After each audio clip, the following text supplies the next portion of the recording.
En jeu de rôle, on a le droit de tout faire. Avoir une grosse voix. Faire les gros yeux. Avoir une toute petite voix. Éteindre les lumières. Menacer ses joueurs. On peut tout faire. Mais si nos joueurs ne sont pas prêts à nous suivre dans ce que l'on propose, nous n'irons nulle part. Comment faire pour que nos joueurs nous suivent? Est-ce qu'il faut les fouetter? Est-ce qu'il faut les attacher à leur chaise? Est-ce qu'il faut leur offrir des bonbons? Pas besoin de faire tout ça. Je vais vous expliquer comment on fait dans cette vidéo.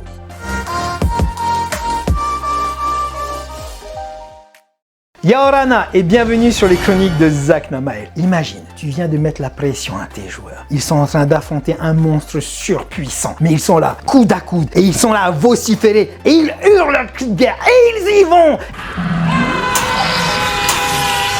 Et toi, tu t'attendais pas à un tel enthousiasme, tu t'attendais pas à ce que tes joueurs se déchaînent comme ça. Qu'est-ce que tu vas faire?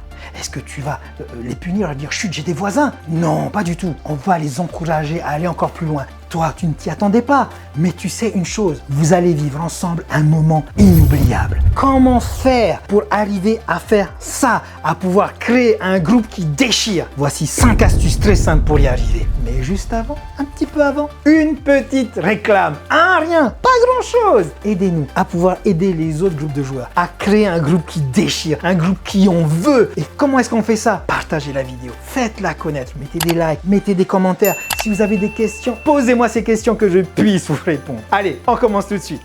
Astuce numéro 1, connaître l'attente de tes joueurs. Demande à tes joueurs qu'est-ce qu'ils veulent vivre, qu'est-ce qu'ils ont envie d'expérimenter. Est-ce qu'ils veulent se lancer dans une geste arthurienne?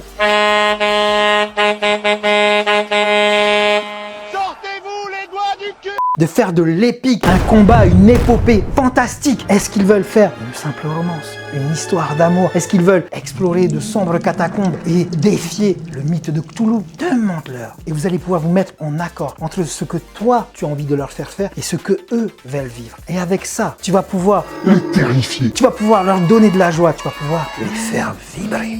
Et tu es sûr d'une chose, ils reviendront à chaque partie. Deuxième astuce, créer des références communes.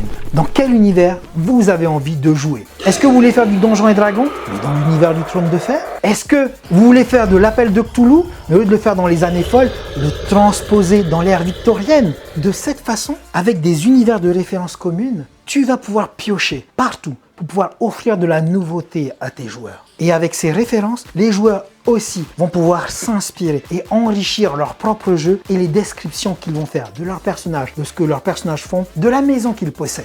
Fais plaisir à tes joueurs, amène-les vers ce qu'ils attendent.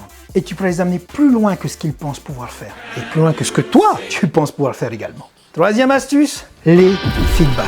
C'est tellement important les feedbacks que je pourrais faire une vidéo complète juste sur les feedbacks, sur les retours de joueurs. Lorsque vous avez fait une partie, demandez à vos joueurs de vous dire comment ils ont trouvé la partie, qu'est-ce qu'ils ont aimé, qu'est-ce qu'ils n'ont pas aimé, qu'est-ce qui a coincé, qu'est-ce que vous pourriez faire de mieux, qu'est-ce qu'ils ont pensé de cette scène ou de cette scène. Plus vous allez avoir de retours, plus vous allez pouvoir vous calibrer et vous allez savoir qu'est-ce qui fait vraiment vibrer vos joueurs, qu'est-ce qu'ils ont vraiment aimé dans ce que vous avez fait, ce que vous allez devoir refaire parce que ça n'a pas bien marché et ce que vous allez pouvoir continuer à faire. Il m'est arrivé avec un feedback où mes joueurs ont tellement aimé un PNJ et que ce PNJ est mort, mais alors du coup bêtement, c'est la faute, a vraiment pas de chance, il fallait pas qu'il meure, que j'ai créé une partie exprès sur ce feedback là pour que mes joueurs aient une chance de ramener à la vie ce personnage non joueur qui est mort.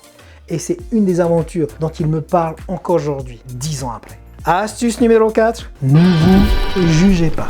C'est très important. Si quelqu'un fait quelque chose, s'il se lance dans une harangue, s'il prend une petite voix, s'il prend un accent, vous moquez pas de lui. Ne le jugez pas. C'est quelqu'un qui prend des risques. Au contraire, applaudissez-le, félicitez-le. Franchement, ce que tu as fait, c'était génial. Parce que plus vous allez donner des félicitations aux autres, plus les autres vous donneront des félicitations également. Et vous allez prendre confiance. Et ce groupe va vraiment devenir solide. Et vous allez oser. Vous allez oser faire des choses que vous n'osiez pas faire. Vous allez oser prétendre être quelqu'un d'extrêmement faible. Pourquoi? Pour le plaisir de jouer cette partie-là. Ne vous jugez pas, faites-vous confiance et encouragez les autres joueurs. Et vous allez vraiment souder votre groupe.